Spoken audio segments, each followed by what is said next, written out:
ಪ್ರಶ್ನೆ ಯಾಕೆ ಅಂದರೆ ಸರ್, ಸ್ವಲ್ಪ ಕಮ್ಯುನಿಟೀಸ್ನಲ್ಲಿ ಬೇಗ ಮದುವೆ ಆಗಿದೆ. That is one of the indicators of backwardness. ಆಯಿತು. ಸಮೀಕ್ಷಾ ದಿನದಲ್ಲೂ ವಿದ್ಯಾಭ್ಯಾಸದ ವಿವರಗಳು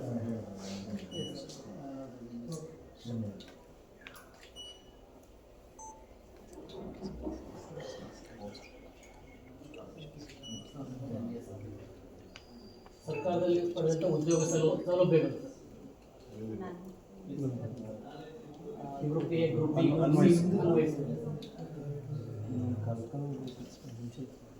ಪಡೆದ ಶೈಕ್ಷಣಿಕ ಸೌಲಭ್ಯಗಳು ಸರ್.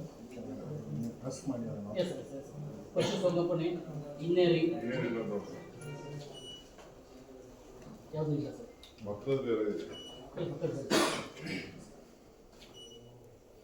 ವಸತಿ ಶಾಲೆ ಸೌಲಭ್ಯಗಳು ಏನಾದ್ರು ಪಡ್ಕೊಂಡಿದ್ದೀರಾ ಸರ್ ವಿದ್ಯಾಭ್ಯಾಸ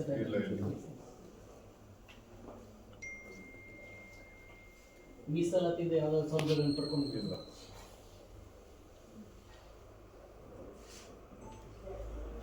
ನೀವು ಭಾರತ ಸಂವಿಧಾನ ಅನುಚ್ಛೇದ 371 ಅಡಿಯಲ್ಲಿ ಬರ್ತೀರಾ ಹೈದರಾಬಾದ್? ನೀವು ಹಾಲಿ ಕೆಲಸ ಮಾಡುತ್ತಿದ್ದೀರಾ ಸರ್? ವರ್ಕಿಂಗ್ ಇದ್ದೀರಾ ತಾವು? Yes, sir. Yes, sir.